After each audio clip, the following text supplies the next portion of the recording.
like the Pac-12. Well, your kids are watching you. They're right behind you. Yeah, keeps me in line. That's right. Hey guys, we're back with another conversation.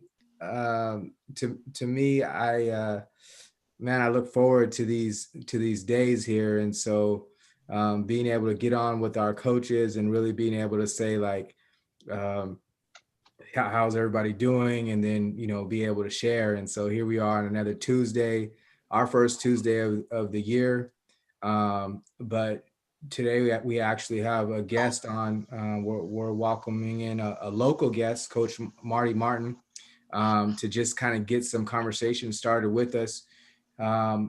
Unlike all of us, he actually has boots on the ground, so to speak. And so it's good to be able to hear from somebody and kind of share in the conversation with somebody who's getting it done. And so we brought him in, and we just want to chat with him for a little bit and join in on the fun with us.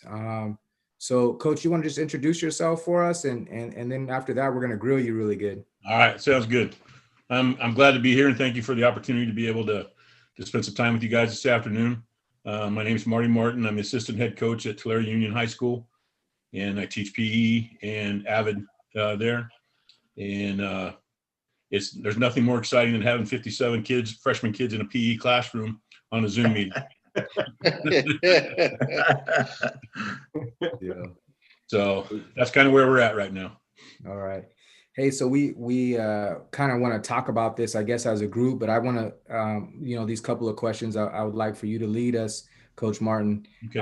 The first question is just, personally, how are you preparing to do this season? I mean, we got COVID coming up. We just were going over some regulations, and we're constantly getting updates.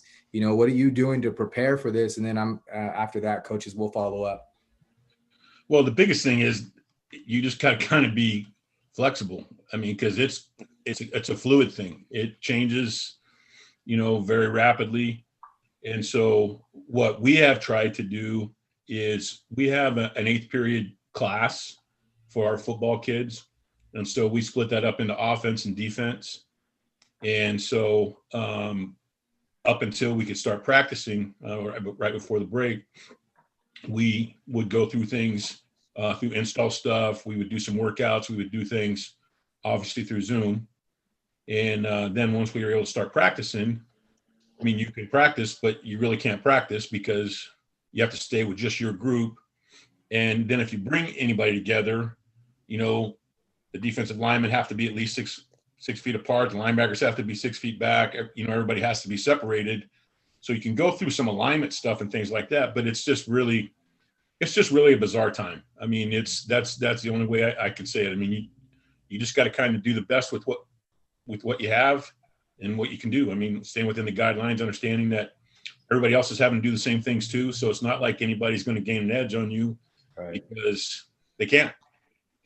So, but the toughest thing is like for the kids, that's been the biggest piece for them. Like when we're able to come into our cohorts and do that. Like, we temp all of our kids when they come to practice.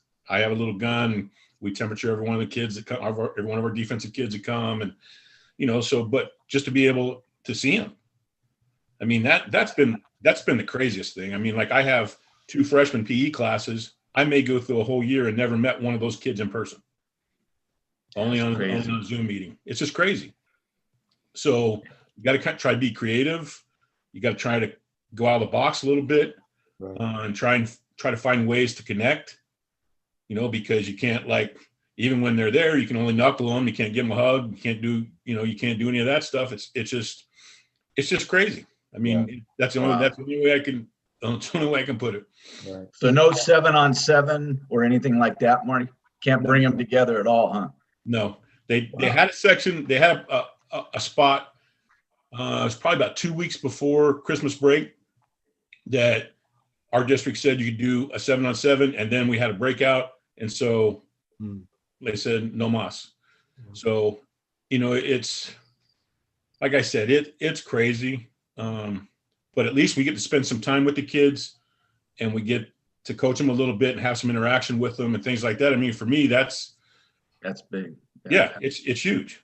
Mm-hmm. Yeah, And for them to get out of their houses and not have to do it on a Zoom, you know what I mean? Just it's really nice to be able to get to do that. But after what I read today and after talking with Diana today, I'm not too confident that we're going to be able to even get to play this year. Mm-hmm. Yeah, it seems scary. You mentioned three things that I like. I feel like personally that will help us prepare you. One is to be flexible. The second one is to be creative. And then a third one is to make sure that we find the silver lining in what we do have, right? And so those three pieces I feel like are really useful in being able to coach and be available for coaching. Did anybody else have any other pieces that they wanted to add on to just how to prepare personally, maybe for this upcoming scenario? I just had a question for Marty. I can't even imagine these kids, because I know how much they're wanting to compete and get after it. And how do you keep them motivated, knowing that you were supposed to start preseason games the end of December, and now you don't even know? So as coaches, how do you keep that motivation in? What are you guys doing to try to, keep them upbeat? Well, I think like with our defensive kids, like I have those kids every 8th period. So I try to do a little bit of a motivational thing with them. I try to, we do some type of a workout. Some days we do some install stuff. But then at the end of the time, when I leave the kids, the last thing I always tell them is, I love you guys, and I can't wait till we can be doing this for real. Yeah. And just, because Tom, they don't want to be at home either. No. They don't want to be on the field. They don't want to do everything that we're supposed to be doing. And, it sucks for them too. Even my freshman PE classes, they're going, Coach, are we ever going to get to come to school? Yeah. They don't want to be at home. They don't want to be doing all this on Zoom. They don't want to be doing everything like that, and it's not their fault. And so, you just got to try to keep them engaged as much as you can. And as much as you can, keep that relationship going, even through Zoom. But I think for our kids, they've actually done a really good job of, doing the things that they're supposed to do. We've really obviously focused on grades and things like that, but, it helps having them split up in offense and defense so they can work on their craft, for that individual position. And then like we have them draw stuff up and do things. So we've had to get creative on our side of it to be able, like if we're putting in blitzes or we're doing this, then we have them draw them on, we teach it to them. And then the next couple of days when we're in Zoom, I have them draw it up and put it in, in a Google Classroom and those things like that. So it's just a matter of kind of thinking outside the box. Yeah. But in the back of their minds, they know that there's probably a good chance that we're not going to get to play. Yeah. I think that's great, Coach. I think, again, appreciate you being on with us. And we've been on for several weeks now. And it's great to have a coach that's, as Keith mentioned, boots on the ground. And I think that's the most important part. I think for us, what are you doing as coaches? How are you guys keeping it together? As a coaching staff, not necessarily just the players, but as coaches. They all got to stay engaged. What are you doing to keep everybody on the same page? Well, it's once we've got to at least practice a little bit, at least we were able to see each other every day, physically see each other every day. And the defensive side, we've had Zoom meetings within ourselves. And then, we've had contact and we contact each other pretty regularly. But, the tough part is you have off-campus coaches. Right. So they're working in the time you're Zooming with the kids during 8th period. So, they can't be there for any of that. So it gives you a bunch of hurdles that you obviously wouldn't normally have. So for us, it's just trying to stay connected, and we've kind of split it up in offensive and defensive staff so that it makes it more manageable for us, because there's things that the offensive guys have to deal with that we wouldn't deal with. And there's things that we deal with that they wouldn't deal with. Mm-hmm. So, the biggest part of that is just trying to make sure we're all on the same page. Whenever we have a chance, like we'll take time in our Zoom meetings if we're installing something, I'm doing the defensive line, so I'll take the defensive line. Lou's doing the linebackers, he'll take the linebackers. and we have 2 guys that are doing the secondary stuff, and they'll take the secondary kids. So we'll have 3 different Zoom meetings so that we can do install stuff and try to keep everybody engaged that way. And so we have an install schedule that we have, and I mean, is it ideal? Absolutely not. Could we probably do something better? I'm sure we probably could. But for the biggest thing, I think we're doing as much as we can with the abilities and the timeframes that we have in order to try to keep the kids engaged, because they want to play, and fortunately at our school they really want to play. So they spend the extra time and they do the things that you need to do. And like there's sometimes in our Zoom meetings when our kids are out working out outside with other people and things like that. So it's not like they're not doing things. Right. So I think some of it depends on what school you're at, Adam. Yeah. On how you're going to keep your staff together. But I think we've done a pretty good job of making sure with our offense and defensive staffs that those 2 pieces have stayed together and are working congruently with their appropriate groups. Yeah, that's great, Coach. I know that the years that I worked with you and we worked side by side, you were always really great with equipment. And I was thinking about it. I've been thinking about equipment for our players. Have you talked to any of the companies to see if they're going to do anything for the high schools?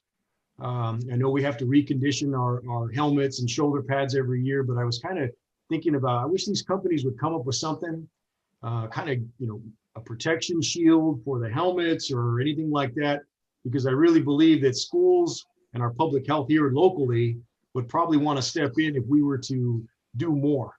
There is a couple of them that have come up with the mask for the top part and the mask for the bottom. So you would have a 2-piece situation where you could keep them, like it's just reverse of what they put on the top. It's not a whole 1-piece thing. Okay. But they are working on that and getting those pieces out for that. Obviously they've come up with, the masks and all that stuff like that, the pull up things from your neck so you can pull that up when you're not playing and those types of things.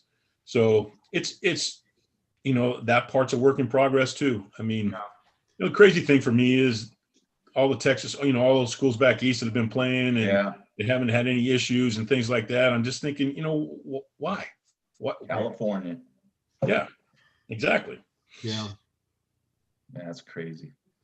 Yeah. So, well, the cases keep rising here. So, that's the unfortunate part. So, what we're hoping is that we can, begin to move past that process, with the vaccine being launched, all that good stuff. So hopefully there's going to be some really good things coming of all that. But Coach, I know that, the fact that you're spending so much time with Zoom, and I'm sure the players' IQs are to the roof already. So that's a good thing. That's a positive thing already. So Coach Martin, I noticed, and I feel like our coaches listening and watching, like they could take this from you and use it. Is I noticed that you're proud of what the players are doing, on their own. It seems like to me, you mentioned a few times in here, and the whole idea, it sounds like, you do care about your players, but being proud of them is something that I think that they really pick up on. And I feel like as coaches, sometimes it's hard for us to be proud, not because we don't know to do it or know how, but more so because we just don't pay attention to it.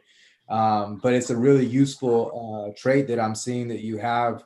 And I think our coaches can learn from that, and so just being proud of the players, like they're on their own, they're lifting weights. I know those players out there, they're lifting weights. They're getting in little groups of their own little social settings, and they're doing what it takes to get ready and be ready as much as they have or as much as they can. I'm seeing it happen. Yep. Well, that's one thing I was going to ask Marty is once they get the green light to kind of go back on the field, is there a timeline on they have to have so many team practices in before a game? Is there a restriction on that? Yeah, I think it'll end up being, Tom, just like when we start in August, I think it'll be that time frame. You'll have the 2 weeks and then you can scrimmage and I think it'll probably only be league games if we get the play. I think so too. And they've called the state bowl stuff off. Right. So it would just be league games and then playoffs. So, Gotcha. that's at best, that's what we're going to have. Right. So, and Thomas, when you go back to that, the other part, I mean, Adam's son played for me, Keith's son played for me. I think that's one thing our kids know, that we love them and we're proud of them and we care about them. Because if we're not there to impact kids' lives, then why are we really doing this? Yeah. Because it's not like you're going to make millions of dollars doing this. It's not like, you have these big egos, and don't get me wrong, I want to win just as bad as anybody else does, and I'll work just as hard as I can to beat you as you're going to beat me. But at the end of the day, if we're not here to impact kids' lives and make their lives better and give them a chance to be successful when they move on from our programs, then we're kind of peeing in the wind, to be honest with you. That's true. Yeah. Right. So, as a follow-up to that, like trying, I think that gives coaches a good perspective on, what are we here for? What kind of encouragement would you give to these coaches? I mean, some coaches, they're in all kinds of different spaces. Obviously, some have been doing it for a long time, some for not so long. But either way, if we're going to speak directly to the coaches, what kind of encouragement would you give to them as far as how to pursue this moment? Well, I think players have that innate ability to look in your eyeballs, and they can look right into your heart, and they know whether you're full of crap or not. Mm-hmm. So you can't blow smoke up their tails. You got to be honest with them. You gotta love them. And most of the times in the situations that I've been in, we've had some really tough background situation kids, and so you take them. You may have to spend individual time with them. You may have to, take them out to lunch or dinner and just help them. There's kids that I've bought equipment for. I bought shoes. My wife used to joke, there'd be boxes delivered at the house, and she goes, "Okay, who are these shoes for?" It's just, that's what you do, because some of the kids don't have the wherewithal to do that.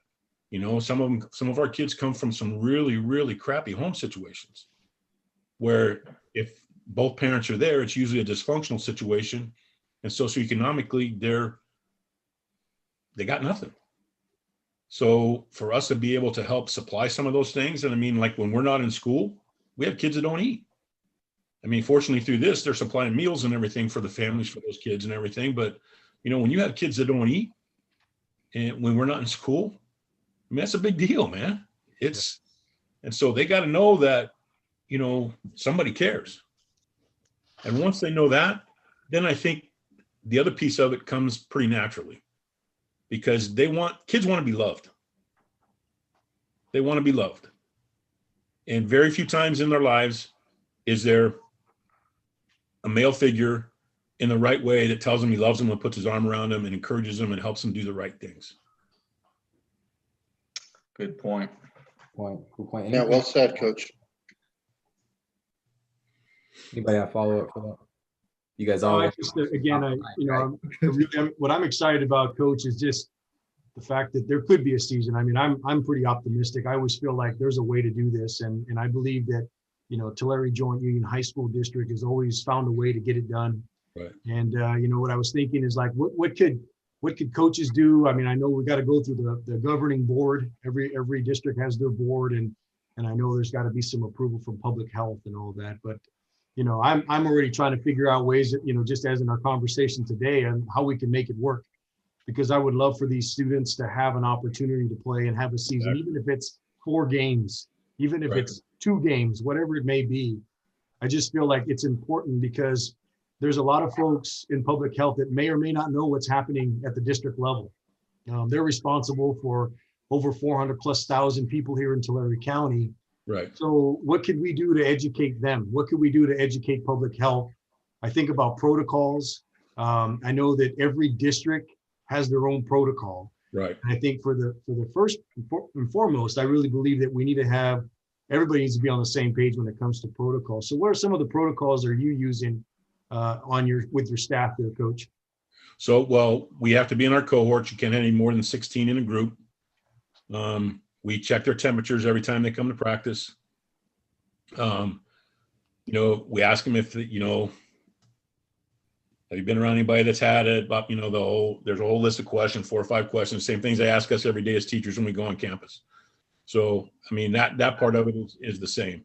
Yeah. The biggest thing I think for people to understand is, I don't know if there's a way, probably through the NFHS or somebody like that, we can pull the numbers of all the games that have been played throughout the United States and a number of cases of COVID that have, and from my understanding, when we checked it a while back, one of our coaches checked it, and there have been like 1,000 games and 0 cases of COVID come from it. So, you know, I mean, but at the end of the day, it's a political thing. They're going to go by the CDC guidelines. Right. And no matter how much I think we could supply them information and we can give them input to maybe help them make a better decision. Yeah. But at the end of the day, they're all going to go by what the CDC says, and they're going to go by what those guidelines are. They're not going to deviate from that. I just don't think they will. Yeah. Yeah. And it's sad because I think, you know, the biggest thing is the mental health of these kids. You know, they're not taking a look at that. It's so important. And these kids need to be on the field playing. They're going nuts. And, you know, I've had a bunch of parents calling me and say, hey, you know, can you work out with my kid or this or that? Because they're getting depressed, you know. Well, and coaches too, Tom. I mean, yeah, it was so weird. I mean, we get done with our classes, and normally we're supposed to be at practice. On Saturdays, we have staff meetings, and we're putting game plans together and stuff like that. We're just coming home and doing nothing. Yeah. You know what I mean? It's weird. I mean, weird, really weird. I mean, it was just like, because, you know, I've been doing this for a long time. So it's like you get in that routine and your body gets geared up. So, you know, August, we get done with summer break, and then August through December, we're blowing and going the whole time. Yeah, you'd be done with playoffs and everything by now. Yeah. But now there's been nothing. Mm-hmm. Yeah, there's a grief process that I actually talk about. Oftentimes it happens that we don't admit to, but only because we don't really know about it. But the idea that something is gone that we're used to is the grief process, and our body knows it whether we call it that or not. Exactly right.